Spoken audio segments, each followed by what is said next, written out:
as we've scaled, we've really worked on creating orgs and specifically teams. My view and our view at Virta is that really everything gets done in teams of somewhere between 5 and 15. That's where all the work really happens. And so we try to structure those teams with a couple of key attributes. The first attribute that we try to have is a clear end user, especially on product development, is a clear end user that you're serving.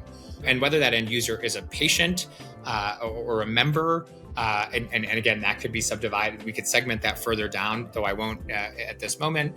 Or we build internal tools. So whether that end user is a clinician, or whether that end user, we also build tools because we're a B2B2C business. We also build tools for the B2B side. So whether that end user is a client, we try to make it very clear who the end user is.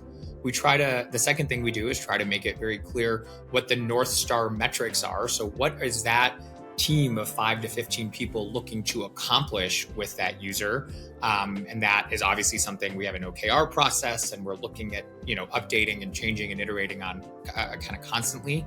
And then the third attribute is cross-functionally aligned. And so a team is not a team. We try not to think of our teams in terms of the word that we use internally is guild. The design team is a guild. They bring a set of expertise.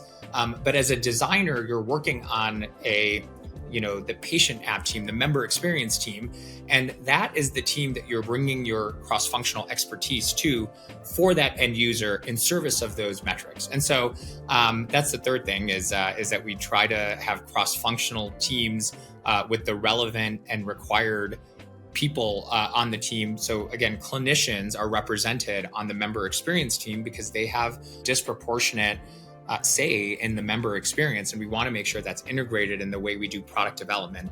And then the fourth thing that our fourth kind of mantra, or our fourth thought on how we structure teams is to be always learning. And so we want to create a hypothesis-driven approach on what we decide to build and to make sure that we can test that and always be learning.